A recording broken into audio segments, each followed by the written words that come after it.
And now a message from McAfee. Your package couldn't be delivered. You owe thousands in unpaid tolls! You want a free gift? If texts like these sound familiar, McAfee can help. McAfee automatically identifies text and email scams as well as AI-generated audio to help you stay safe. If they're faking it, they're not making it past us. Get award-winning scam detection today. McAfee.com/keepitreal. Hey, it's me, shakeable, breakable, unmistakable Claptrap. But don't break me, break free in Borderlands 4, the newest, bestest looter shooter you can play with friends. Everything's better with friends, and I would totally know. Pre-order Borderlands 4 now. Rated mature. This podcast is brought to you by Carvana. Got a car to sell but no time to waste? Hop on to Carvana.com to get a real offer for your car in seconds.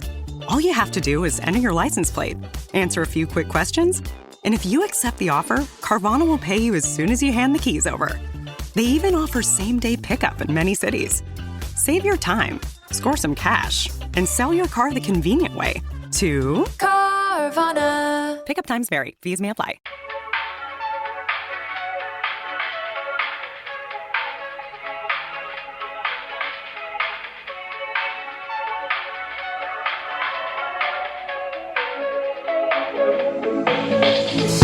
Hello. Hi. Welcome to a brand new episode of But Am I Wrong? Spoiler alert, we're not wrong. And that's why we made the podcast, because we just have so many correct opinions and so many correct takes all of the time. And we thought it's our duty to share that with the world. And hey, maybe if we're not wrong, you'll catch us on an off day. Put it in the history books. They were wrong one time. Well, don't ask me to do math. I know on record I was wrong, but I was lying on purpose. Which is right.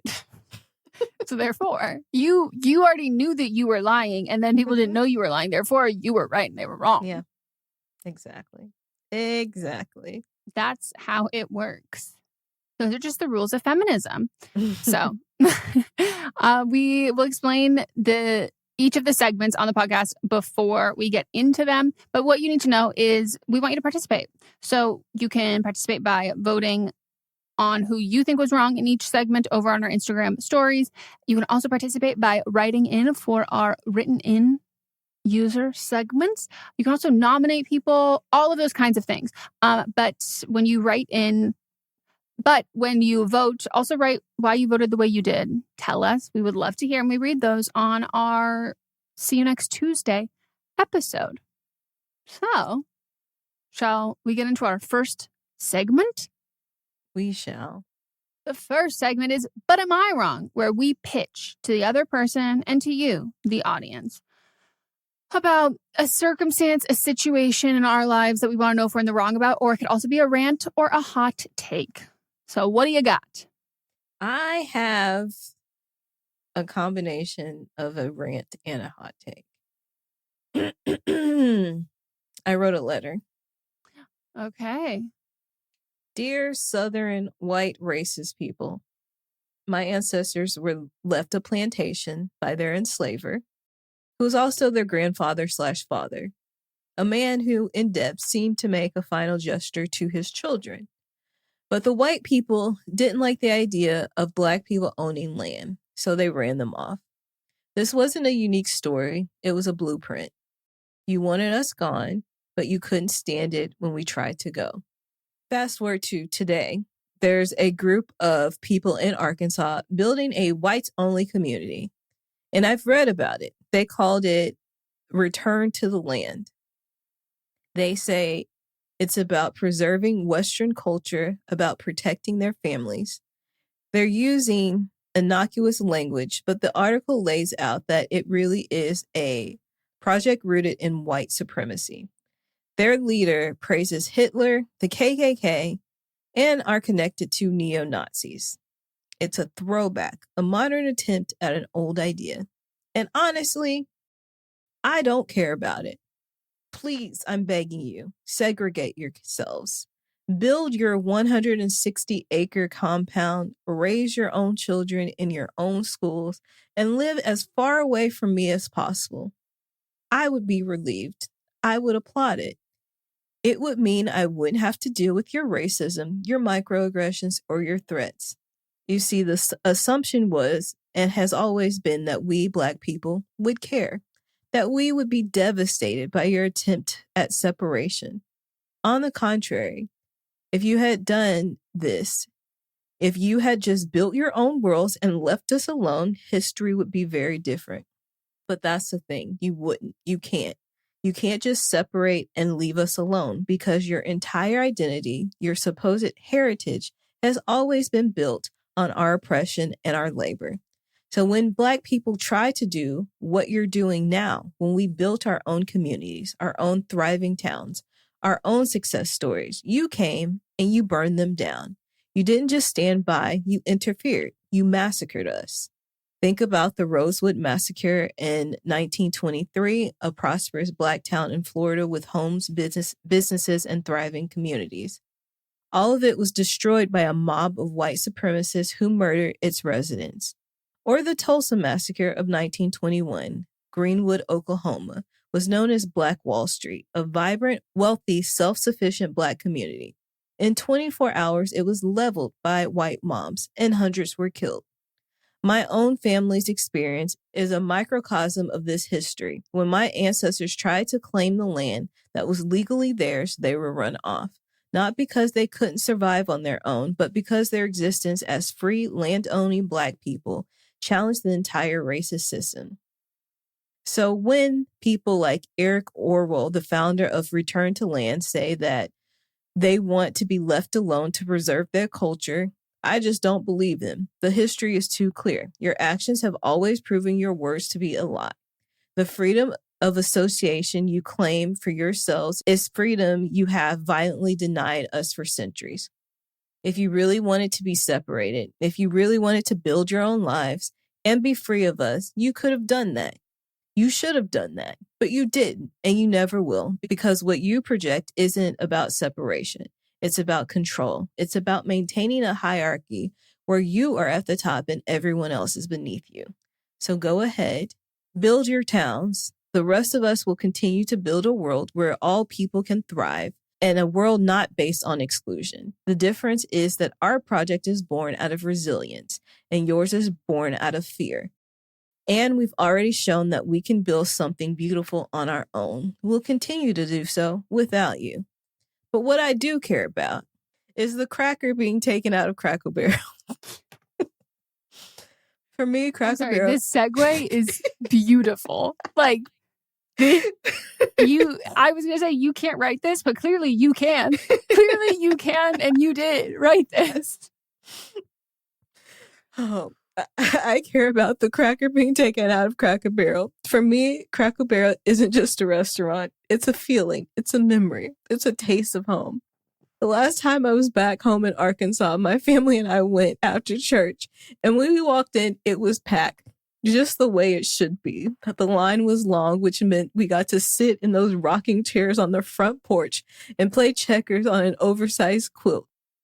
Wait, it's a tradition. I'm sorry. Are you being serious? Is Yes. that what fucking Cracker Barrel has? Yes. Oh my God. Okay. It's part of the experience. This And is then- brand new information. And then when you finally get inside, you get to wander through the old country store, and it is legit callback.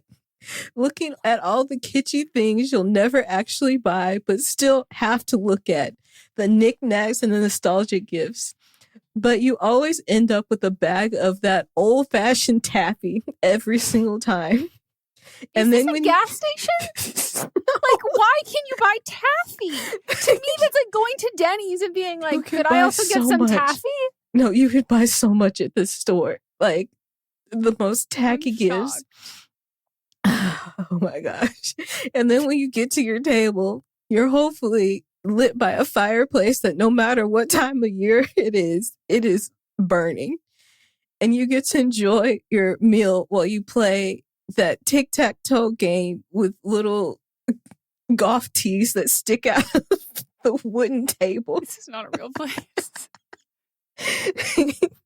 The food is good. I mean, where else can you go to get chicken and dumplings on the menu? They also have incredible biscuits with apple jam or apple butter and beignets. And what really makes the meal is every guilty white passerby that stops and tells me that I'm pretty. Now I really gotta go. It's a whole vibe. No wonder why you love this. A feeling of coziness and community that you just don't find anywhere else.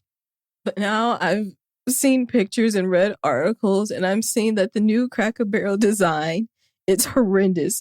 It's a betrayal of everything that makes this place special. They call it modernizing and freshening up. But what they're really doing is taking away the character that makes it so unique. One article that I read said that they're decluttering the interiors, removing all the country-themed trinkets and lined walls. They've gone for a brighter, more open concept, shifting away from the dark woods that gave it this warmth. They're even dropping the barrel and the man from the logo, the very thing that makes it recognizable. So, like I said, they're taking the cracker off the Cracker Barrel. A marketing professor even said the new logo makes the brand stand out less and risk diluting the brand's uniqueness. And I couldn't agree more. The CEO, Julie Fels-Massino, says that it's all part of a $700 million plan to shake off its stodgy image and lure in new diners. But it's always packed. She also claims that the feedback has been overwhelmingly positive and enthusiastic. But I have to ask, who are these people? Because social media is telling a very different story. Videos of the redesign have gone viral on TikTok, and from my end, all by Black people with comments saying the nostalgia is gone and I don't want another bland box store type restaurant. One person even wrote, "Can we please go back to the original work? The nostalgia is gone."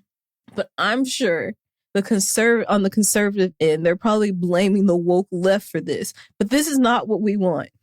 Cracker Barrel is a place where you're not just a customer, you're a guest, and you feel it the moment you walk in. The cozy, the clutter, the slightly dark interior, the old-timey country store, the fireplace, the rocking chairs, all of it works together to create a feeling that is completely and totally unique. And now that they want to strip it away, what exactly does it bring? A crowd that wants bland, sanitized food in a soulless, modern space? We already have plenty of those. I don't want my Cracker Barrel to look like every other restaurant chain. I want it to be what it has always been, a home away from home. Not my home, but somebody's home. Somebody's hoarder home. Yeah. The way you keep calling it cluttered as a restaurant to me is objectively crazy. Like that has to be a health code violation. No, it's not that. It's because there's just like the tables Why is there stuff close Why together. Is there so much stuff? The tables are close together, and it's just like the walls are filled with photos. That's nice. This is so overstimulating. The company might say that the numbers are working, but they're missing the point. The value of Cracker Barrel isn't just in the cell, it's in the soul. It's in the cozy, chaotic, and kind-hearted atmosphere that has made it a favorite for decades. So I'm asking them, in the name of the biscuits and oversized quilts and every grandmother who has ever told me how pretty I am, put the crackers back. The problem, as I see it, is that so many people are confusing these two ideas: the dangerous, destructive project of so-called heritage built on hate and the beautiful, simple nostalgia of a place like Cracker Barrel. The first is a threat to the foundations of our society, a violent lie that must be exposed. The second is a comfort, a piece of our lives that a corporation is destroying.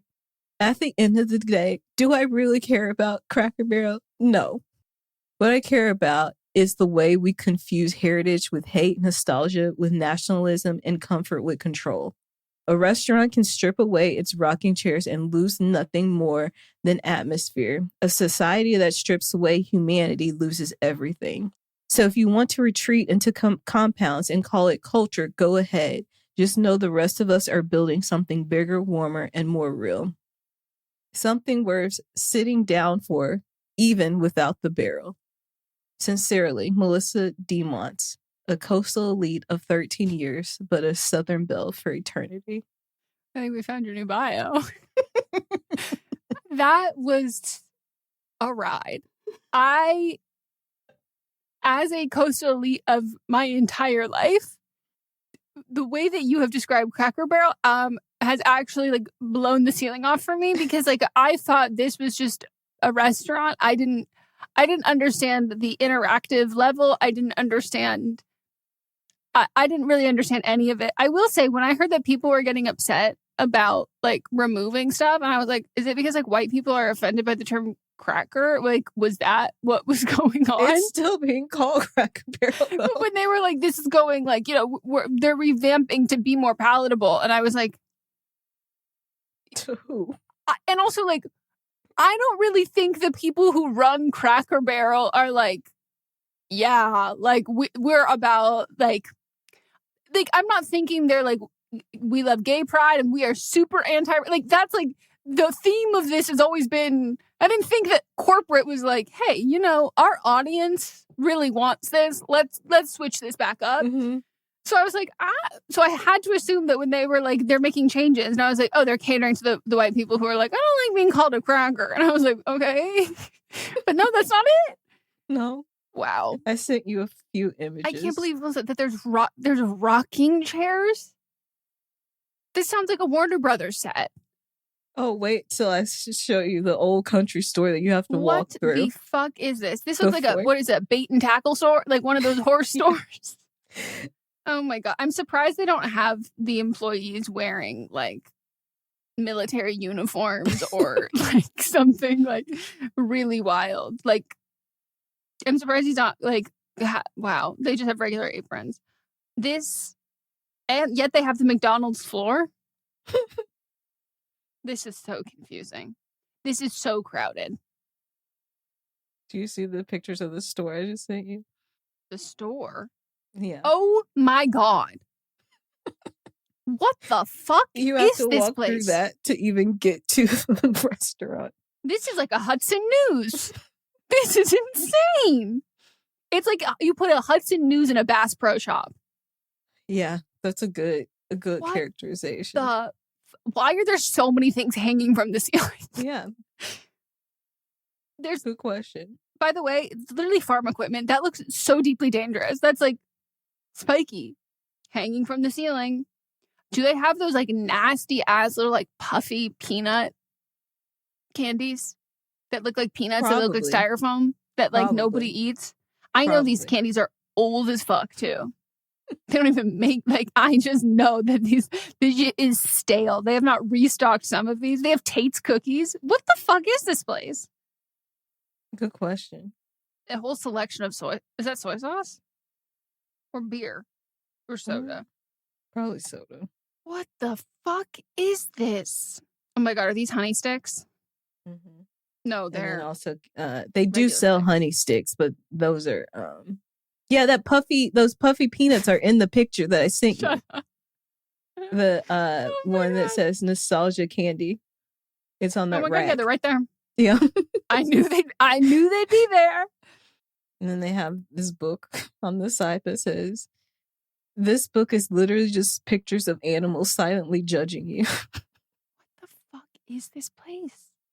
I need to ask Moss if he's been. He has to have been. They're in Atlanta, right? When he was in Atlanta, he 100% went. I have to say, the sheer number of rocking chairs didn't know a restaurant could have a front porch. The front porch of this restaurant is so deeply sinister. Like, I don't know why, especially because in this one, they're all empty. But like, that is so creepy. And now I see the oversized checkers. Yeah. I gotta go. Get to one. When you go to... When I go to Arkansas? Yeah, you can go. I will go. Where's our closest Cracker Barrel? 48 miles away is our closest. That's not that far. No, it's not at all. Camarillo. Between Fontana and San Bernardino. It's in the Renaissance Marketplace. What the fuck is that? It's in Rialto. I've never heard of Rialto. There's also one in Camarillo, too. By the outlets? That's what it says. Oh, that's actually quite easy for us to get to. I love those outlets. I know. Wait, Shall we take a little Yeah, trip? we're taking a road trip. We are it's in the outlet, Melissa. We're going. Time to go to Cracker Barrel and Le Creuset. I don't know if you're going to get the same experience because you're not in the South. But I have an imagination. Yeah. You can see all the, if they haven't sanitized the store yet, you can see everything that I'm talking about. Well, I bet we've already had the soft rollout of like woke Cracker Barrel. It's just covered in pride flags. Like it's the gayest Cracker Barrel you've ever seen. You know? Like, yeah. I have so many goddamn fucking questions. Please ask them. I'm happy to answer anything. Like, how do you think the racist commune cult is gonna? How do you think do you think they're gonna be sad without Cracker Barrel, or do you think they have their own Cracker Barrel? They're gonna have their own. They're like, we don't have a seat at the table, so we built our own Cracker Barrel. Also, I have to say, I forget what the phrase is. Is it like shooting ducks in a pond? Fish in a barrel. Well, so you don't know how long I spent while you were talking trying to think of what that phrase was, and I literally landed on ducks in a pond. I think that's right. No, fish in a barrel. No. To me, I'm like, perfect. You're all in this one area. What if kaboom?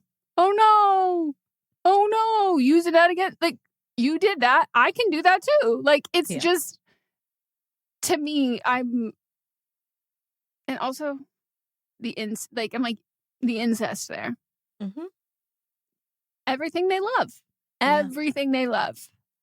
None of them are handy enough to, like, figure out electricity or. Actually, I think they will be. I think they will be. Yeah. A lot of these people are blue collar people. They know how to do that type of thing.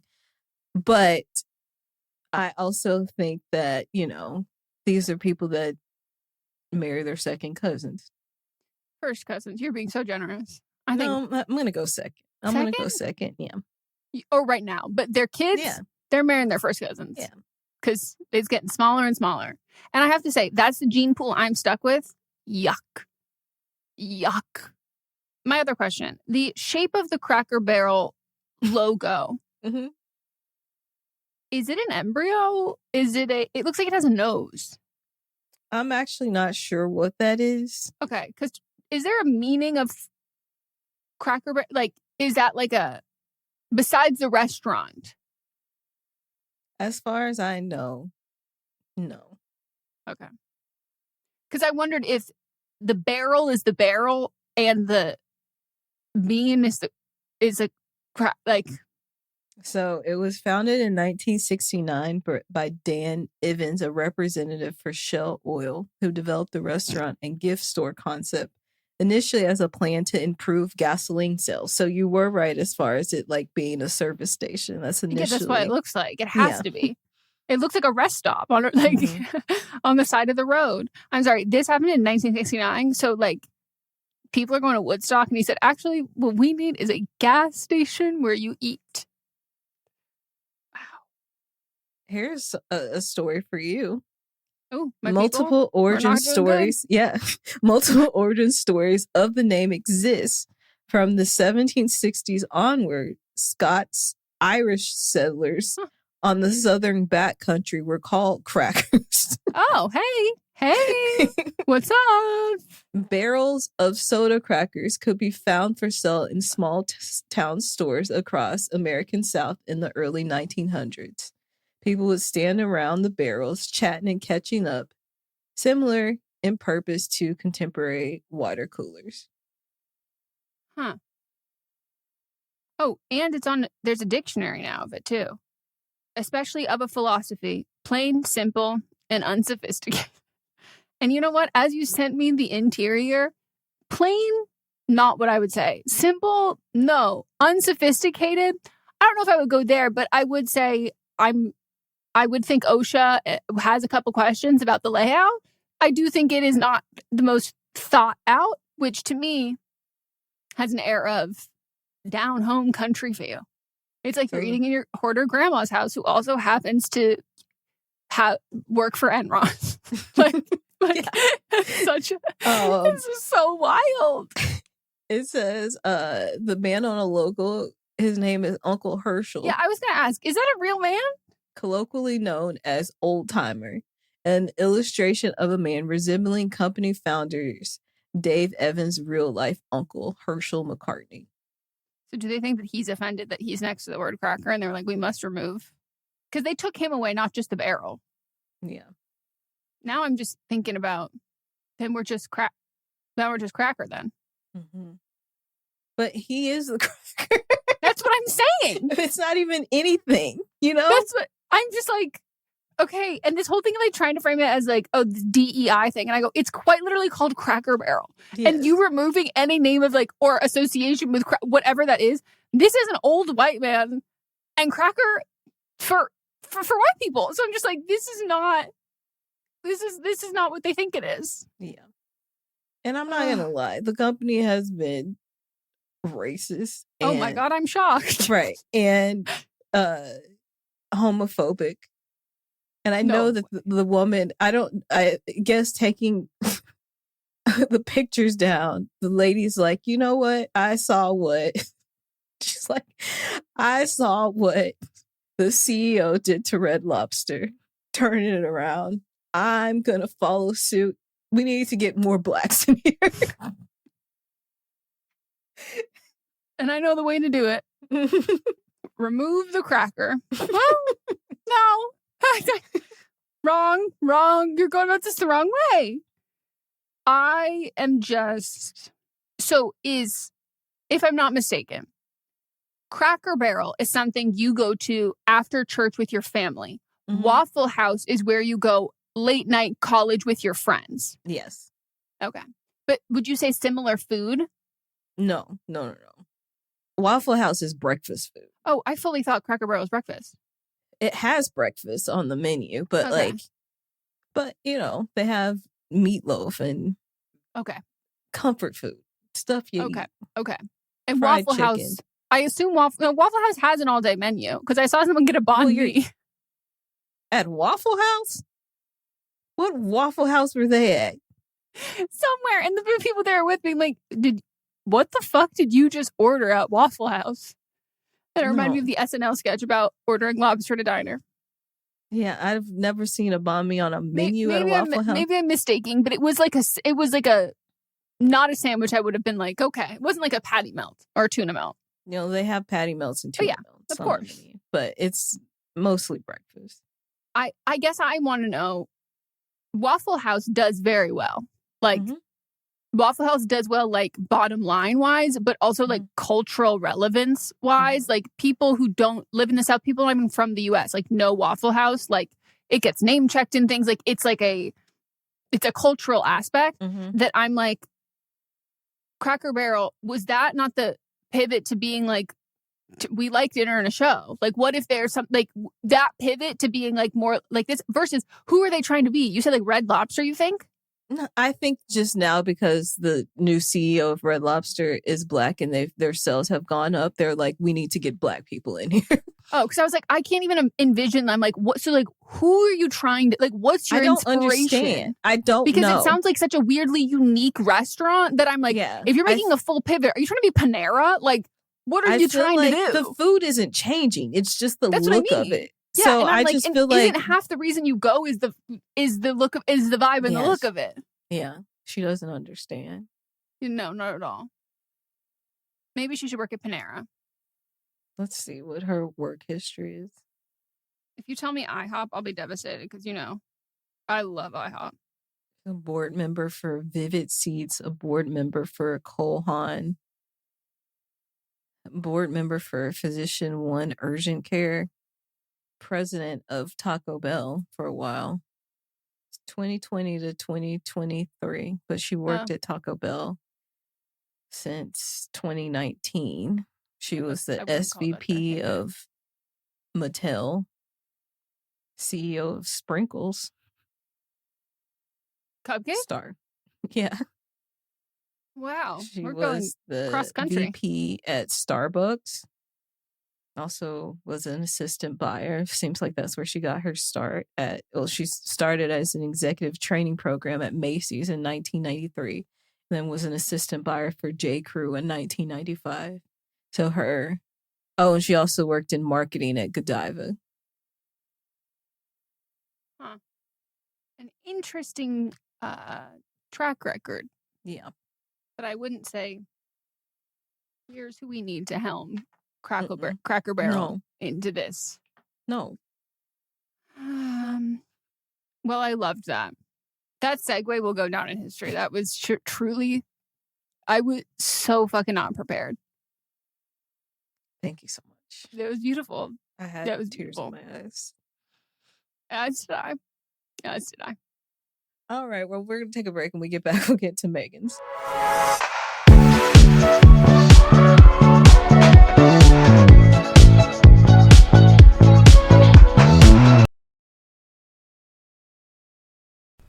This podcast you're listening to, it was once just a dream. A dream that became reality not by accident, but because someone decided not to let the what-ifs keep them from creating something they believed in. Starting your own business is a dream lots of us share, but too many let it remain just a dream. Don't hold yourself back from creating what you believe in, and turn those what-ifs into why-nots with Shopify by your side. Shopify is the commerce platform behind millions of businesses around the world, and 10% of all e-commerce in the US, from household names like Mattel and Gymshark to brands just getting started. What if I can't design a website? Shopify's got you with beautiful, ready-to-go templates to match your brand's style. What if I need a hand? Get help with everyday tasks like enhancing product images, writing product descriptions, or generating discount codes with Shopify's AI tools created for commerce. What if people haven't heard about my brand? Shopify helps you find your customers with easy-to-run email and social media campaigns. And what if I get stuck? Shopify's always around to share advice with their award-winning 24/7 customer support. So turn those dreams into and give them the best shot at success with Shopify. Sign up for your $1 per month trial and start selling today at shopify.com/realm. Go to shopify.com/realm. Shopify.com/realm. Summer really lends itself to a minimal effort, maximum impact makeup look. When it comes to looking and feeling your best, especially in the August heat, sometimes less is more. And when you're working with fewer products, you want the quality to be high, which is why Thrive Cosmetics is your go-to for a simple, clean, and radiant summer look. Every product is 100% vegan, cruelty-free, and made with clean, skin-loving ingredients that work with your skin, not against it. One of my favorite Less is More products is their Brilliant Eye Brightener. It's a waterproof eyeshadow and highlighter stick that comes in 34 shades. The shimmer shades are great for brightening up your inner corners, and they also have really lovely neutral matte shades that, again, can make a really big impact on your overall look without requiring too much product. Plus, for every product purchased, Thrive Cosmetics donates products and funds to help communities thrive. And with over $150 million in product and cash donations to over 600 giving partners, your purchase directly fuels real impact. Maximize your look with minimal effort. Go to thrivecosmetics.com/thrive for an exclusive offer of 20% off your first order. That's Thrive Cosmetics, CAUSEMETICS.com/thrive. Breathe deep. Imagine your legs more limber in Duluth Trading Double Flex Denim. Envision euphorically squatting for that can of suds, bending for your toolbox in a state of bliss, lunging for your laser level on a whole new level. Relax and allow the flex to fill you with ability. Find your inner flex in Double Flex Denim only at Duluth Trading.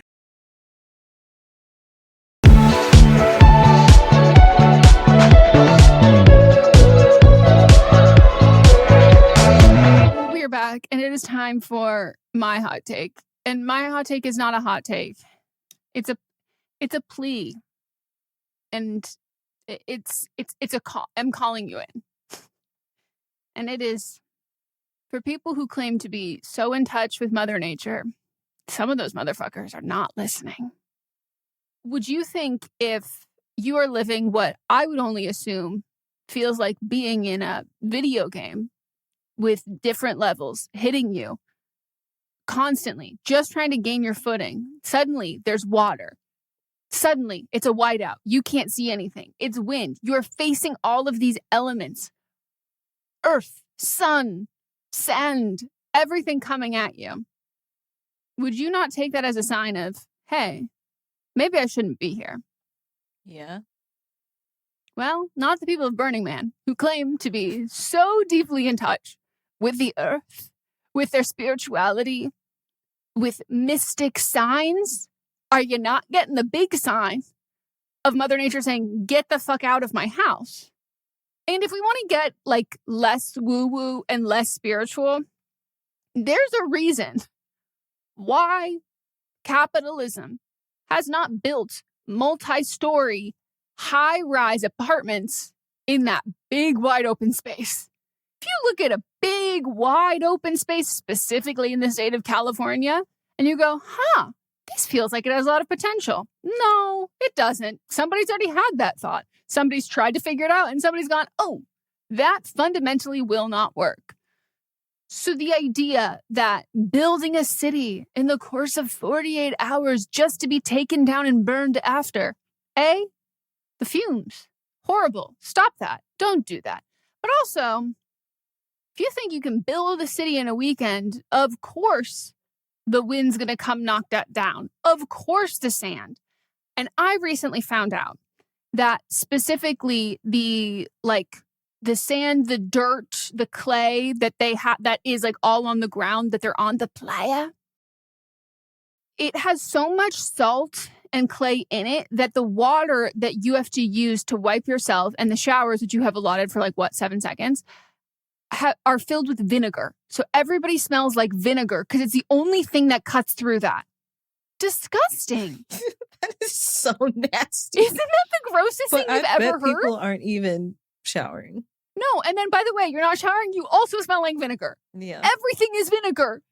It is just so gross. And the fact that they keep their gray water from the showers out on a big open thing to be it'll evaporate. And I watched a video, guy goes, yeah, it never evaporates. We just have to figure out how to dump it. And all they do is then just bring it to the fucking next town over and just litter everything and completely dispose of everything there.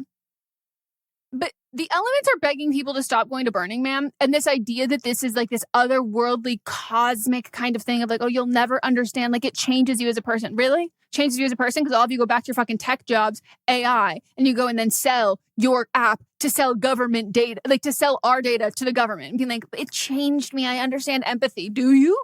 Do you? You all are bajillionaires who work in tech and do all this, pretending to be oh, poor, under all of lovingness, and we're all together in this. No, you're on ecstasy and you're horny. You didn't understand empathy. You didn't figure any of that out. You rented a RV for $50,000. You spent all this money. It is so fucking wild. And then beyond that, people bring their kids to Burning Man. Mm-hmm. There is rampant sexual abuse, obviously, sexual abuse that happens. But also there are body cam footage of it. They don't have real police there. They have their own our own governing body who's dealing with all of this. But there's footage of this, of people being sexually abused and them trying to report it and then being don't report it to the police. Don't do it. Just discouraging people. Okay. There's also people die. There's death. And then this year, guess what? Murder. There's motherfucking murder. There was one year where someone ran into the Burning Man, I don't know if it was an intentional self-immolation, as a stance to that, because I'm pretty sure self-immolation has to have a political or social. It's a cause-driven thing, not necessarily a drug-driven thing as the primary factor. I don't know about this one. I don't know if it was just here. I'm on a lot of drugs and I see the light. Now I'm running fucking to fire or whatever. But now there was a person who was found in a pool of blood. And guess what? They just dismissed everyone at Burning Man. Too many people. Go home. Go home. The fuck? The food, disgusting. The fact that I literally watched the whole tent of being let's go get pancakes at Burning Man. And it's just dick pancakes in the desert. And I'm you're eating, you've got pasties on. You've got furry boots on you're going to a rave. The weather is atrocious. And they get this thing called something lung, where it like is literally leading to like emphysema. Like not just like, oh, you're getting sick after going to this, but it's like, no. It's like long-term effects on your cardiovascular system specific and like your lungs. Like the fuck? And you're paying all of this money to go do this. All of this money. Because it changes you as a person. You know, you can do LSD at home. Just get one of your little, like, buy a lava lamp and like trip balls at your fucking house. You don't need to do this to the desert. You don't need to like fucking absolutely destroy the neighboring towns and cities. And you don't need to bring your goddamn fucking kids. No. Yeah. They tried to do something similar, they might be doing it, but something similar like this in Arkansas, and I had got invited, and I was like, absolutely not. No, thank you. Like, on paper, there's no way that anyone thinks like, yeah, this sounds like this is going to be wonderful and safe and great. Like, there's also like people who like go there to like preach, and I was like, does seem counterintuitive to like pay all this money to go there and then be like, oh yay, the orgy tent finally broke down because of the winds. And I'm like, is it those same people that stand outside like concerts? No. And low-key, I kind of think that would be better. At least stand outside the gates with your signs that you already have. You're spending $1,000 to get in there. In there. Like they're doing it because those people are counting on getting hit by something and suing. No, they're like enjoying Burning Man. And I was like, okay. So I just think this is like, and if someone wants to be, and like this whole thing of being like, no, it's like an anti-capitalist society. Do you know how much fucking money the people who run Burning Man make? Do you know how much it costs? Do you also like know what little thing you're getting for this like astronomical cost? And guess what? Everyone's like, you know, if it's not just rich people, you can work for it. Yeah, you know, you can go and get a discounted ticket if you are working to the bone and serving those goddamn fucking rich people who can just pay a fee to get out of the community helping. Mm-hmm. You just pay a fee and then it goes, hey, poors, we'll just give you the money. Then you work to the bone. You sleep in a goddamn fucking tent that like is thrashing you all around. Like, you need a stronger sense of your mortality. My God. And if anyone wants to be like, you just don't understand. No, I actually really understand. I deeply understand. I didn't even know Burning Man was like a thing that other people went to outside of where I grew up. Like, this is like so where I grew. I'm like so deeply fucking familiar with this. And it's just crazy. It's just crazy to me.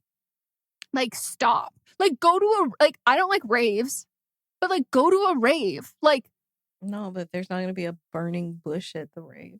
Oh my God, get into arson. Like, I don't care. Like, it's just so fucking weird to me that like, and the whole thing is like, it's all about how everything's temporary. We build these things and then we just destroy them. And I go, what good message is that? Like, look at all these things I can do. Look at all this energy that I have to build and these resources that I have. Now, let me just like quite literally break it apart, burn it and shit on it.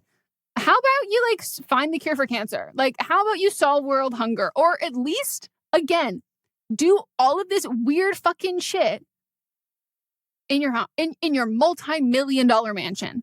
Or everyone do this year round and you form your own community and leave the rest of us the fuck alone. So there you go. So that is like a cult. And that is, in fact, there is I wouldn't say a pipeline to that cult that was in Marin. And that's like, the same thing same as these white people that are self-segregating themselves. No, this is the other spectrum of those people. Yeah. As someone who didn't necessarily I didn't grow up on a commune, that was not for lack of trying from the people. Like that, like this to me, I'm like, yeah, I know where this goes. Sin and On. That was our cult. Yeah. All right. We're going to take a break and we get back. We'll get into But Are You Wrong?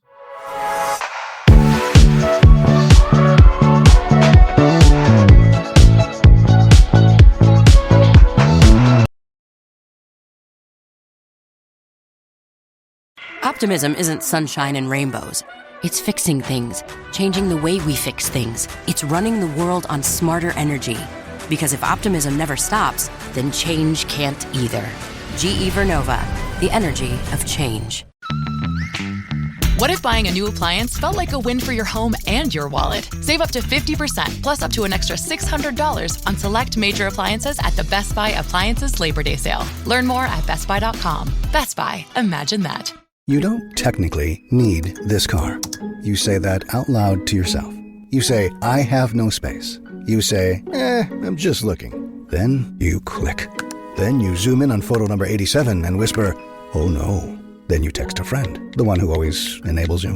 You say to yourself, this is the last one, knowing it is not. You don't need this car. But maybe, just maybe, this car needs you. Bring a trailer. It's never just a car.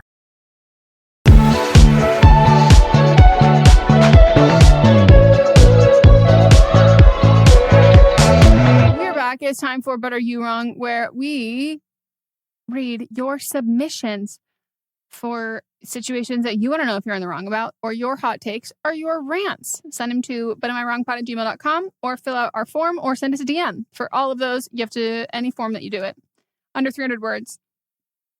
Give us all the info. It is anonymous. Give us all the anonymous info. All right. Shall we get into the first one? We shall. I'm 32, she, her. I've been with my boyfriend for about 1.5 years, and the one thing I struggle with is his ex, who he was together with for 5 years. They broke up 2 years ago because she cheated on him, but he still follows her on Instagram. She occasionally messages him, and she even chats with his mom sometimes. When I bring it up, he tells me he doesn't like cutting people off and just wants to keep things civil. I get that he's a nice guy, but I don't understand why he'd want to stay connected to her. The bigger issue, though, is me. I catch myself comparing myself to her constantly. I'll check her Instagram even though I know I shouldn't, and it always makes me feel less than. She cheated, and yet she looks like she's moved on effortlessly, while I'm left spiraling about whether I measure up. My self-esteem isn't great, and her presence in his orbit makes it harder. So here's my real question. Am I wrong for wanting him to unfollow her, or is the problem really me and my own insecurities? I don't want to be controlling, but I also can't stop myself from going down the comparison rabbit hole. You go ahead. I mean, you're not wrong for wanting him to unfollow her, but like you're also like not wrong for like wanting your like middle school bully to have like a bus dropped on them. Like doesn't mean that those things are going to happen, or that like those things should happen, or those things are like the ethically correct thing to happen. I think if it's like if that's like, well, I need him to unfollow her, that won't make you any less insecure, like at all. And do I think it's like odd that he is like still comfortable with her in his like orbit or whatever?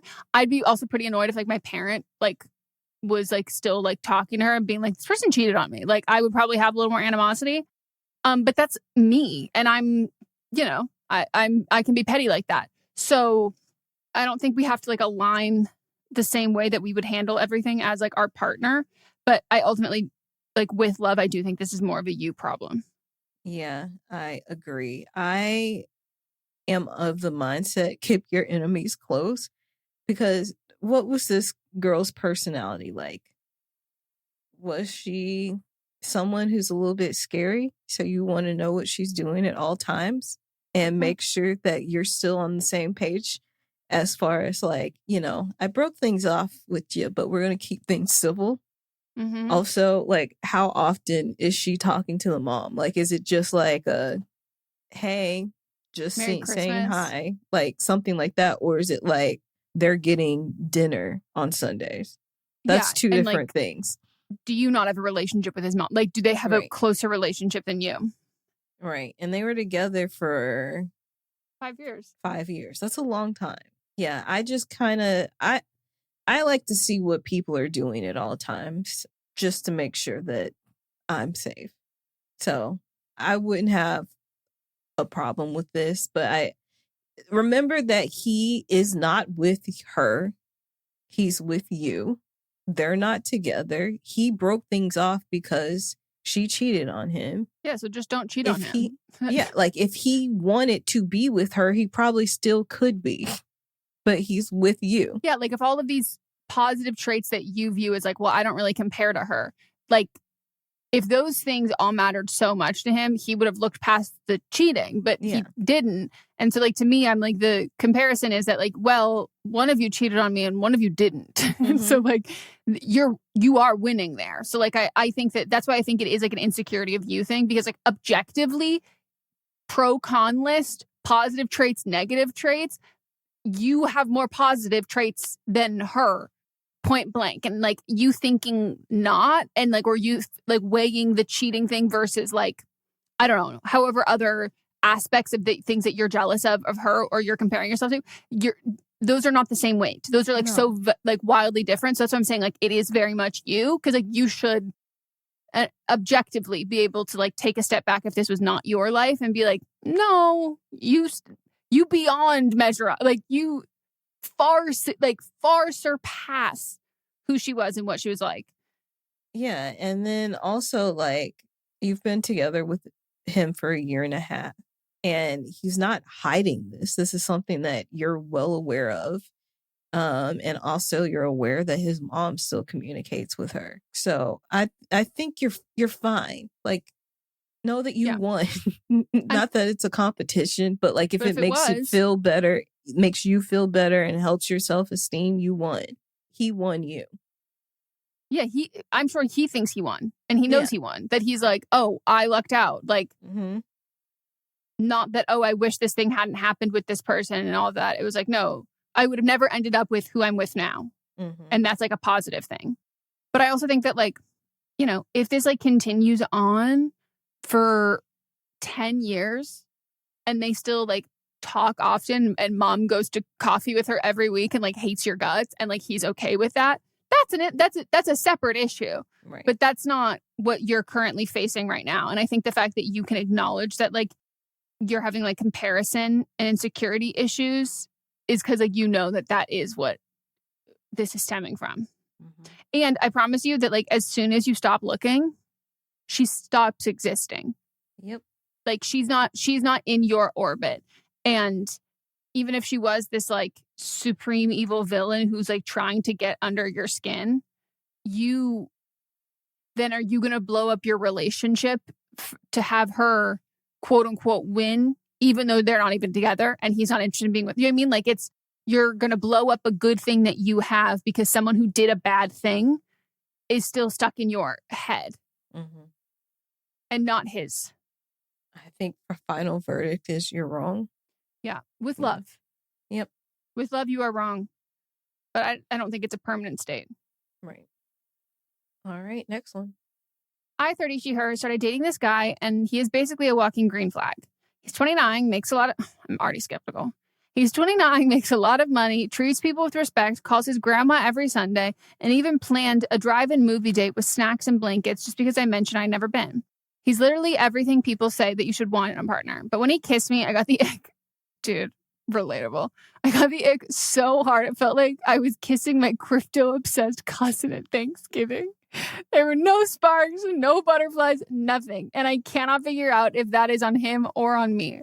The truth is, I have a history of only being into men who are absolute chaos. Yeah. If he is emotionally unavailable, bad at texting, or drinks too much, suddenly I am swooning. My therapist says maybe I'm not ready to date, but I feel like I just don't know how to like the healthy option. We have so much in common that it almost feels like dating a mirror. Same coffee order, same suburban upbringing, both Aquarians. Oh, dump him. I hate male Aquarius. Maybe that's why I'm turned off, but part of me feels guilty because there's literally nothing wrong with him. Am I wrong for not feeling it with a guy who checks every box? Should I push through and see if the spark grows, or is it unfair to keep dating him when I already feel like faking a cold sore every time he leans in? No, you have to get out of there. You have to fire, and you have to like emergency roll out of that car, like driving. I need you to open the door and like roll out of the car. This is an emergency. You have to get out. This is not your fault. He's your cousin. Yeah, that's the thing. Like for Aquarius, for me Aquarius, this would be a great guy for me because I don't like arguing with people. I like people that just are into the same things I'm in. We go with the flow. You can make me hee and you can make me make the O face. We're good. Like, but if I'm kissing somebody and they seem like a cousin to me, I'm out.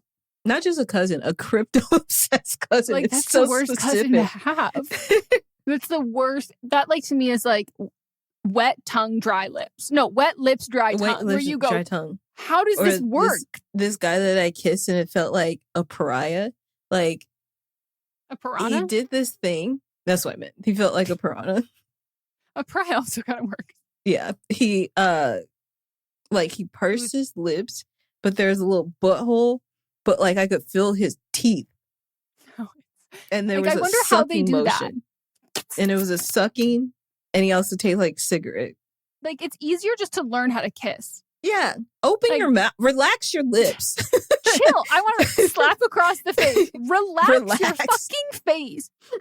No, this to me, like, he's not perfect. Like, also, I will say, I would get the ick from this, honestly, probably from before we even kissed, because I don't like someone who, like, immediately is just like, whatever I say goes in a way that I know that, like, they're just trying to, like, do you know what I mean? Like, I want you to, but yeah, I don't know. I want you to have like your own opinion, and then I want you to think my opinion's better and still let me do what I want to do. But, like, I don't want it to be like no, I like that too. And I'm like, no, I don't want them to like things because I like them. I just want it to be totally. In the sense of like you and I are on the same page with most things, that we never fight about anything. Yeah. And that's how we like our friendship. Yes. That's how we like this. Yes. But, like, to me, I have like, that is not a red flag for me in friendships early on. It is a red flag for me in dating early on because I date straight men, that I'm like, when everything feels like it's going like so well and it's like perfect, but like the feelings aren't there for you. I have a hard time with that because I'm like, well, the only way that works is if the feelings are there from both parties. And I don't believe that feelings can get there from the other half of it if your feelings aren't like at least close to being there. So then it becomes like you are just playing out the movies you've seen. You're playing out this idea of what you think women want. You're playing out this like role of like the male love interest. And to me, that is like the ultimate motherfucking ick. And that's why you're like, oh, this is exactly what everybody wants. That's why he's doing it. He's doing it. It's not because that's who he is. He's doing that because he knows that everyone wants and nobody wants, and he's single. Right. Okay.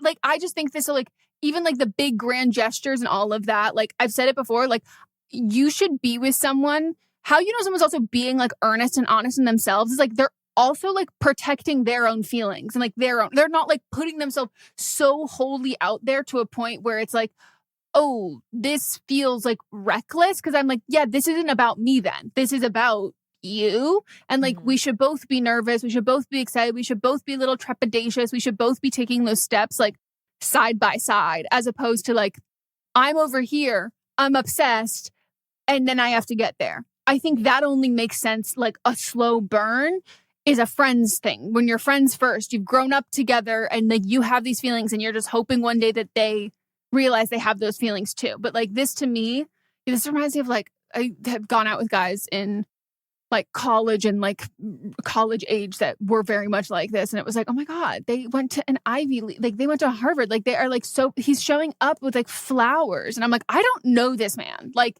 this is a weird level of like feigned like intimacy and like closeness and like being super personal. But like, you don't know me at all personally. You just think that this is going to resonate with me. Cause like, you're like, and I have a mom. And I go, okay. Like, I love women. I have a mom. It's like, no, but a bad kiss. And this is also kind of why, I mean, this is ultimately why I say that like, I could never do a dating show, because unfortunately for me, a kiss doesn't tell me, a kiss can be like, I can enjoy the kiss and you can pass through to the next round. But unfortunately, like, I will not know how I feel about you until I've had sex with you. Like if I like a kiss, I could then end up not liking, I could get the ick from sleeping together, even if I didn't get it from kissing. But I'm never going from an ick kiss to then sleeping with you, because I know for sure that the ick has already happened. I don't want to sleep with you.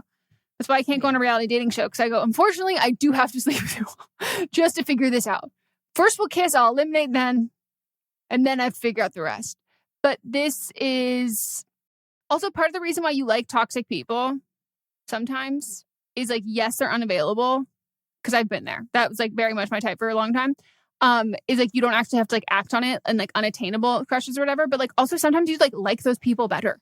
And like you actually have chemistry with them there. And those people, you didn't necessarily like them because they were toxic. You really liked this person and they happened to be toxic. Doesn't always have to be. It seems I'm only like attracted. in their cases, though. Yeah, well, I mean, I just think that there's no reason to think that you won't feel that strongly about someone just because they're not toxic. Like that's not a make or break kind of thing in like terms of like how you're going to feel for them. Because I think if this guy was toxic, by the way, there's still a chance he's toxic. I don't think it would make you not have the ick when you kissed him. Yeah. I will just, as an Aquarius woman, I do just want to put it out there that I do like an Aquarius man. Which one? I just want to say that. I did know. You've already said you don't like Aquarius men, so I just want to put that out there. Men is plural, not man. You said, yeah. No, I said men. Yeah. I didn't say man. Yeah. And guess what? There's an exception to every rule. By the way, guys, we found White Michael B. Jordan. Melissa found him on her For You page, and we will say he's not black Michael B. Jordan. Yeah. We're not entirely sure if this man is white. Yeah, but he's certainly not black. So I did post it on our Patreon page, the public one. So if you would like, I've been periodically just posting random things. So join our Patreon, even as a free tier, and you can get extras. It's so funny. I literally was like, I showed Mott's last night. Mott's went, whoa. I'm like, yeah. Because he was like, at first, and I go, I know. At first, you go, no. And then you go, I still really don't see it, but, you know, the humor is there. Teehee, teehee. You have to, like, do the hand over the certain facial features and then be like, okay, I get this. I see this. But the whole package, I think I could date that man, and I would never click unless someone else said it to me. So if the person who is with their own white Michael B. Jordan, please confirm or deny if this is him. If this is the vibe. All right, we're going to take a break. When we get back, we'll get into But Are They Wrong?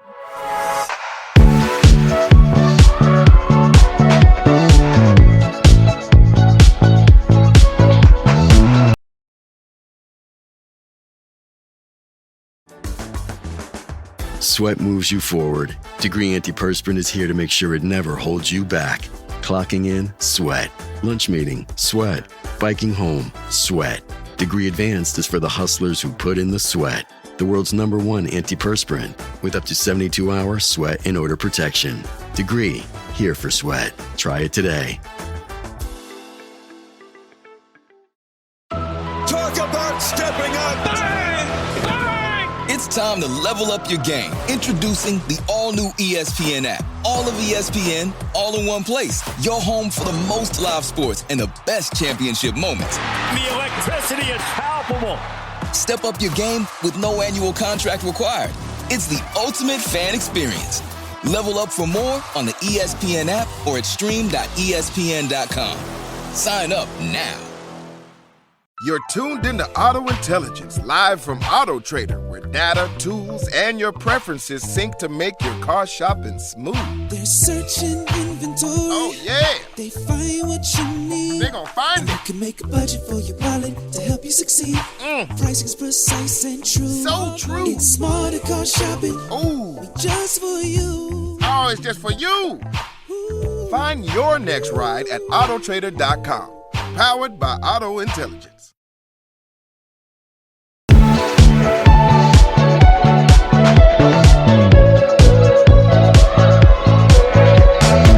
All right, we're back, and it's time for But Are They Wrong? This is when we pick someone in the news that we would like to discuss and say, shame, you're wrong. And mine is Matthew Mastronardi. Yeah, so I want to talk about a recent event that has sparked some debate about teaching, literature, and professional responsibility. And so a Spanish teacher, and let's keep in mind that he's a Spanish teacher at West Valley High School, is not as simple as it has been portrayed on online discussions. It's not a straightforward case of censorship versus free speech. Instead, it is a nuanced and deeply troubling example of a professional failing to understand his role and his audience. So Matthew stated intention was to respect authorial intent and to have a teachable moment. He claims his actions were about confronting history rather than erasing it. While these phrases seem noble, they are hollow when divorced from the context in which they were applied. The facts, as reported, reveal a series of misjudgments that led to a predictable and avoidable outcome. So first, this incident occurred in a Spanish class, not an English class. The West Valley School District English Department has a long-standing, well-thought-out protocol for handling the racial slur in To Kill a Mockingbird. According to Superintendent Kyle Rydell and English Department leader Christine Coolstone, this protocol, which has been in place for over 15 years, involves English teachers consistently skipping the word or referring to it as the N-word. This approach is not a form of censorship. It is a professional safeguard designed to create a safe learning environment where students feel heard and understood. It shows respect for the text's message while acknowledging the harm the word itself can cause. So this Spanish teacher chose to disregard these careful constructed guardrails and insert himself into a curriculum that he is not trained to teach. So what happened was that he was in class and he overheard two students talking about how in their English class they don't say the N-word. And he was basically like, I don't see what's wrong with that. So after he said the slur, which was prepped by a student who just happened to have the book open on the page where the word is, handed it to him and basically said, say it. These students hate him. What's that one news? Who was that on the news where they invited the guy and they're like, it's not a big deal, just say it. Say it. I mean, it's like, a TV show. It's an act. But that was people think it's a news. It's the guy that's in Sinners. Yeah, but it was like a news segment on the show. Wasn't it? Yeah. But it wasn't fictional. real news. It wasn't real. Yes. A lot of people think it is real. No, the acting is phenomenal. Yes. So after he said the slur, the students in his class could be heard giggling and shifting in their seats. This is a quote. This was not the silence of profound contemplation. It was the sound of discomfort and unease. A truly, quote unquote, teachable moment doesn't produce nervous laughter. It fosters respectful dialogue and deep reflection. Keep in mind, they recorded him saying this, so they have all the proof. When he overheard his students' English teachers were skipping the word, he disagreed, calling the practice silly. In that moment, he prioritized his own opinion over the established, thoughtful, and humane approach from his colleagues.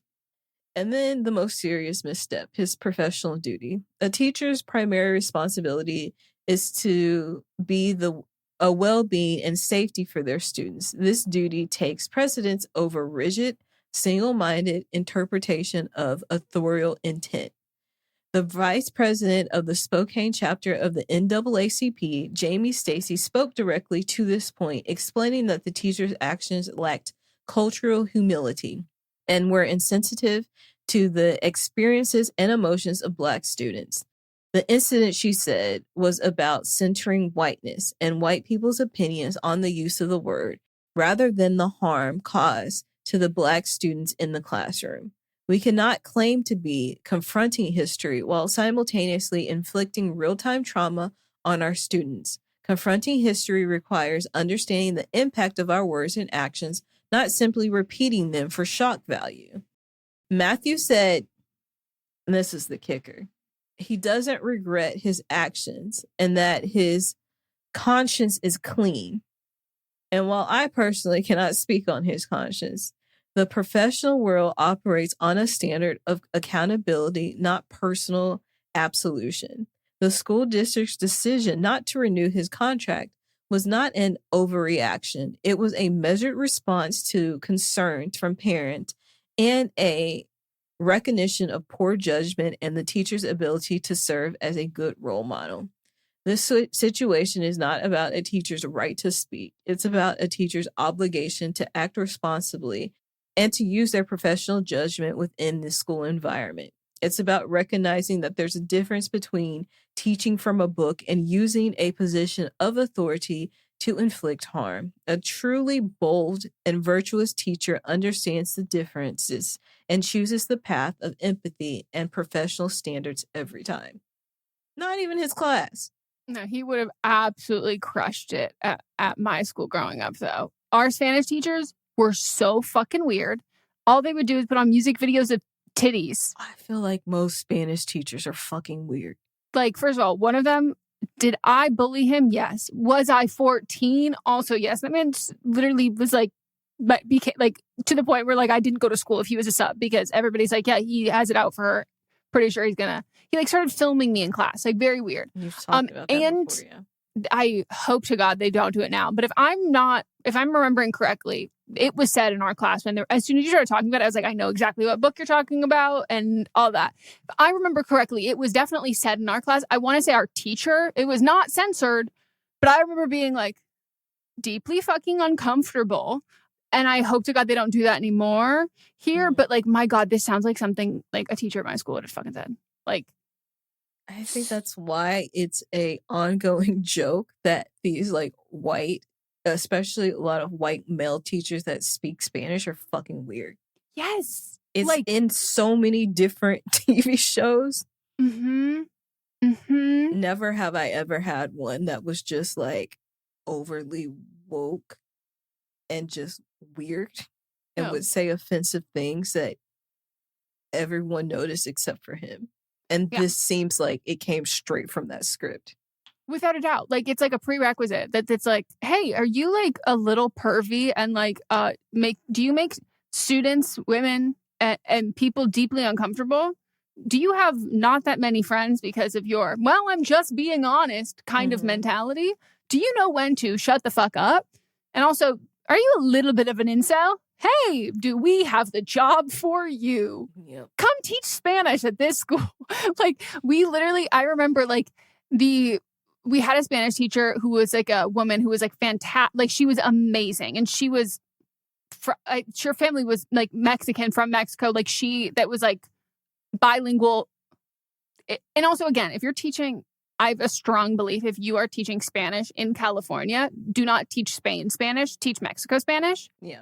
And she did. And she was wonderful. And then she retired. And she like literally would tutor me. Our school was so weird. The amount of teachers who would come to my house to tutor me is fucking crazy. Or I went to her house and after she left, because I said, I need fucking help with this. And by the way, the guy who was replacing you, real creepy. Help me out. Fucking creep. But then they hired a man who was like in his probably like early 30s, would be me being generous. Like, I don't think he was that old. And he like literally like learned to speak Spanish so he could like study abroad in Spain and like hook up with girls, which no one's hooking up with him. He's a fucking loser. Like, it's just this like weird kind of like, and it's taking everything in me not to say his radio VJ name, because of course, yes, that is also what he was doing, radio VJing. That I'm like, this like suave mentality kind of a thing mixed with like the edgelord aspect of it, of like something, or like, I don't even know. You took Spanish, not French, right? Mm-hmm. I took so both. Like overachiever. But like, do you remember like some of like the very like weird and like this idea of like, well, no, in Spanish, this gendered, like they would like make gendered language in Spanish like as a gender conversation, that it was like a, okay, no. Yeah, it was just like very French also odd. has gendered, like yeah, but in a way they're trying to use that like, as opposed to being like, oh, hey, we don't have this here in the same way, so like it's not a 1-for-1 translation, but then to like use that as like a. I feel like they did that at your coastal elite school. That's why I'm saying he would fit in one, like this whole like, we're very progressive, like we voted for Bill Clinton, but also we will be doing a sit-in to make sure that they build no low-income housing here. Like, it's like, Yeah, okay, for sure. For sure. So, and if I'm mistaken and they didn't, I just have a memory of like dread, like knowing that it was coming, knowing from other students that this like that this happens in the book. I've also seen the plot, like I'm familiar with the piece of work, and I just remember like having a stomach ache, flipping through the pages because it'd be like popcorn reading, being like, I don't want to hear anybody say, looking in the classroom going, none of us should be saying this. And I don't even remember there being like a conversation of like, hey, what's going to happen with this? And if I'm not mistaken, someone just said it. Like, and in my mind, it was the teacher, but yeah, at my school, it was, I remember when we read it and they're like, don't say it, but then pointed out, but Melissa, if you want to say it, you can. Thank you, for sure. Yeah, I'll do that. Yeah. Like someone else, it's like someone else's turn for popcorn reading, and they go, and now to Melissa. And you just say the fucking word, and then they pick back up where they left off. Like, it's just so fucking, like, and I just really, and it like really just, to me, again, like has this like perfect encapsulation of like limousine liberals, like West Coast elite, like of this idea that like, well, we're not like those, and there is this thing, like, we're not like those poor racist Republicans, those like rednecks, anything like that. Like, so when we say it, it's different. We're saying it in an educational. And I'm like, no, this is not this. Like, it's just so fucking weird to me. And if you had not told me what teacher, like what subject he taught, but you told me it was in English, Spanish would have been my motherfucking first guess. Yeah. First guess. Spanish teacher in 11th grade, she went on maternity leave, so we just had a revolving door of teachers from all walks of life. Half of them didn't speak Spanish. Oh yeah. And it was just, and keep in mind, the population of Spanish speakers in Northwest Arkansas is very high. and specifically in Springdale is very high. They could have tried harder. Yeah. I learned nothing that year, except for when we did have a lady that was a native Spanish speaker, and she came in, but she was mean as hell. she was like, I am sick and tired of you fucking kids. Yeah. Yeah. No, I think about that all the time too, because the way that we were scraping the absolute bottom of the barrel, and I go, this is California, specifically the Bay Area. Like, we have kids in our class who could teach this motherfucking class. Like, I remember literally turning to, like, I could turn to so many fucking kids in class, but like turning next to a kid who sat next to me because our last names had the same first letter. And I would be like, how do we? And he goes, yeah, he's wrong about all of it. And literally would help me. And then they would be like, don't help the students out. And I was like, okay, so Spanish was his first language. You are trying to change all of us into speaking Spanish. Because you also think that's the better kind, and you think that's more applicable to our lives for when we go to Europe. And I was like, sir, we're next door to Mexico. This is not fucking helpful for us. And none of us could understand a single fucking word he was saying. And I literally would get so mad at him. I was like, can you stop with the lisp? Like, just, I understand that this is I need you to know that you are coming in midway through the fucking year to students who have been 2 years deep in I need you to not. And then well, actually, so in Spain, we do this a little bit different. I go, that is lovely. That's not where we're at today. It's not where we are. Not what we're doing. Wonder what he's up to. Yeah, I just looked up just to see what the split was. Springdale is 41.04% white and 39.55% Hispanic or Latino. Like, there's no excuse. Yeah. Not at all. All right, well, your turn. My nomination for Wrong of the Week is the Sansum Clinic in Santa Barbara. This is one of the most fucking insane things I've seen. We talk about in general, like people posting like stupid shit from their jobs and like saying wild shit, whether they're wearing a uniform, whether they're at work, or even if they're not. Like, you do something wild online, it will get tied back to your job. It will also happen when you're doing something related to your job, filming it at your job with every single one of your coworkers. And guess what? All of them were fired. One fell swoop.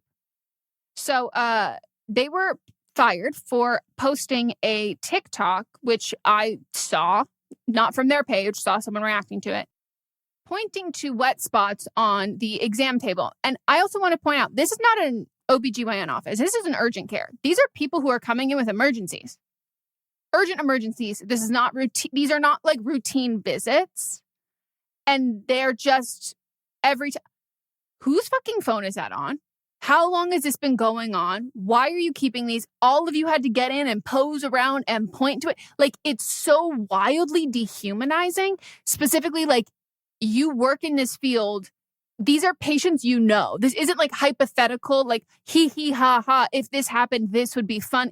This is like, no, you saw these patients. And now you're laughing at these patients. And you know these patients are going to see this. The fuck? And the caption was, guess the substance. To be fair, if I'm going to guess, vast majority of it is the lube that you use for your exams. And the text in the video said, are patients allowed to leave you guys gifts? And then it was all of them smiling that these were the gifts that were being left for them. It is insane to me. And of all shapes and sizes, well, they're pointing out all of this. Make sure you leave your healthcare workers sweet gifts like these. I will say, I do not have necessarily a personal tie to this, but it is partnered with Sutter Health, which is their position. They're like said to be their largest nonprofit healthcare networks, which is like supposed to like, you know, help with healthcare. So my hospital where I was born growing up, it switched to Sutter and like everything went to shit. Like it was like they have like so many fucking legal issues. They like fucked up. They like violated like antitrust laws. Like they did like under the guise of being like, oh, here, healthcare, we're being so helpful. Like they did like really fucked up insidious things. And specifically, like I remember that there was something with like the staffing of nurses, which is like hard any time, but it was like they were not giving them like any time off. And someone that was like working, and I'm gonna say alleged because like I was a kid when this happened, so like I don't remember all of this, but I want to say this happened at the hospital that I was born in. But that they had like a nurse working something like like not a normal level of issue. Like it's something insane. Like they had categorically, in terms of like sleep deprivation torture, had fully surpassed the threshold of that. And there was a patient who had a life support machine that just was nonstop beeping. And they just walked in and they turned it off because they were not of their right mind.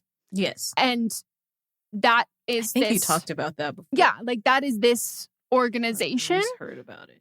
Yeah. So them making this like statement of like, we don't stand for this or whatever, like they have like so many fucking issues and like problems. And I think maybe like shit has like really like changed immensely. But I just remember growing up that like it was something that like they tried to be like, oh, look at this stupid nurse who did this. And everybody was like, why did you have her working this many hours with like no checks and balances there? Like, why was she even able to do that? Mm-hmm. And why was she being forced to work for this long? So I don't know if like shit has like changed immensely since, but their legal action they did, let's see. Yeah, they implemented a system-wide policy for charity care and healthcare discounts for uninsured patients. Expanding their policy, then they had a settlement agreement for class action related to the billing of said policy. They were sued for violating antitrust laws, leading to higher prices for healthcare insurance premiums. They agreed to pay $228.5 million to settle class action lawsuit towards 3 million people. They filed there's another antitrust lawsuit against them. Another one. All of these settled, like, they were not required to admit wrongdoing, but are paying like almost $600,000. And like, it's just like, there's a lot. So, this part. So in 2022, over 8,000 nurses and healthcare workers in the 15 Northern California Sutter Health facilities did a strike for one day, asking for safer staffing levels and other contract demands, and Sutter locked them out for a week. So I have like always been, and that's also a personal bias of mine, because like that's They took over the hospital that I was born at in my town, or not town. We didn't have a hospital, tiny town. But they have said that they're deeply concerned about the employees' actions. We are deeply concerned about a disrespectful, that's light, social media post made on a personal account by a former employee, and we are now conducting a full review in line with our policies. They stated that the individual who had posted these and all who appeared in the viral TikTok have been fired as of Wednesday. It is claimed that the former employee hasn't worked the facility in 2 months. And then I'm like, so then you let people have their phones and they can film and record, and like no one said, hey, by the way, there's a former employee who has video. Because like, what if there's like patient information in the back of the video? Like there's just like, you're filming at work in like a medical space. You don't work there anymore and you're going to post this. And if it's like, oh, well, I made sure that did you really go through the avenues to make sure that there's nothing private there? When, by the way, what you're posting is private, but like just because it isn't technically like it still is HIPAA compliant, because you're like, well, you can't tell who the person is based on the wet spot on the fucking table. Saying that the Sansum clinic released a statement saying that it shares the concern, but it's just fucking wild. But the original user was Angie Uncut, and they have obviously since gone private. Yeah. Also, the people that were they were going to like posting a photo of a group of people that worked in the hospital with her that were not in the photos of the jelly incident. And some of those people are innocent. So after they did an investigation. So I want media companies to stop using the group photo, because some of those people did not know what was going on. No. This to me, though, is like, you have to do this over multiple days. Like this is like such a long joke. This is probably a joke that they all had together. And they're disgusting. It says so much about the work culture, because I'm like, there's too many people involved in it that like you had to keep it a secret. Mm-hmm. Either you had to keep it a secret from one person who you're like, oh, they're a narc. But like, it does seem like the vast majority, based on like, you know, how many people we're usually seeing in these like medical facilities who are working there in a day. It doesn't seem like you were not amongst like-minded people who also found this funny and appropriate. Like, it just is like so horrible and demoralizing. And like, again, like knowing that this is like an urgent care, this isn't just like typical routine exams. Like this is like usually because like something's going on, like something's wrong. And people already don't go to the doctor in general, let alone like to get like gynecology healthcare, anything like that, because like there is this stigma of this being embarrassing, of this being like dirty, of this being gross and something to be like ashamed of. And like of all the fucking people, like even still, we're like, we're folding our fucking clothes when you're getting a pelvic exam. Like you're still like, oh, let me make sure my underwear is not out. Like you're still worried about that, even though of all of the people in the world, the same people who are like, it's like pilots being like, of me of all people, you should trust me when I say it's safe to fly. When a healthcare worker is like, of all people, I'm the person that you shouldn't feel uncomfortable with this. Like I'm the person I'm like, oh, great. Now what? Like now the barrier to healthcare even greater. And to me, I do hope that this helps push forward the access of at-home pap smear tests. Yeah. Because I think this makes a lot of people feel like, not safe going to get medical attention.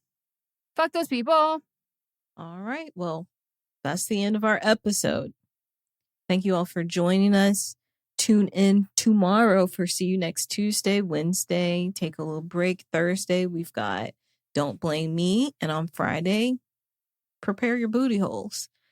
And for Fisting Friday. And then on Monday, we'll be back for another episode of But Am I Wrong? Okay, the end. All right. Well, we will circle back. Bye. This is a Sister Sign production hosted by me, Megan Rinks. And me, Melissa D. Montz, plus Diamond Imprint Productions. Post-production by Coco Lorenz. Production assistance by Melanie D. Watson. And music by Ryan Hunter and Giacomo Picasso. Hey, Michael. Hey, Tom. Okay, so you want to tell him, or you want me to tell him? No. I got this. I want people out there. Yeah. People, lean in. Get close. Listen, here's the deal. We have big news. We got monumental news. We got snacktacular news. Yeah, after a brief hiatus, my good friend Michael Ian Black and I are coming back. My good friend Tom Cavanaugh and I are coming back to do what we do best. What we were put on this earth to do. To pick a snack. To eat a snack. And to rate a snack. Scientifically. Emotionally. Spiritually. Mates is back. Mike and Tom Eat Snacks is back. A podcast for anyone with a mouth. With a mouth. Available wherever you get your podcasts. Look, we all know there are a lot of celebrity interview podcasts out there, but there's only one, Happy, Sad, Confused. I'm Josh Horowitz, and yeah, I'm the host of the show, so I'm a little biased, but truly Happy, Sad, Confused is the place for nerdy and intimate conversations with all your favorite actors and filmmakers. From Andrew Garfield and Scarlett Johansson to Christopher Nolan and Quentin Tarantino. For over 10 years and over 700 episodes, Happy, Sad, Confused has broken movie and TV news every single week.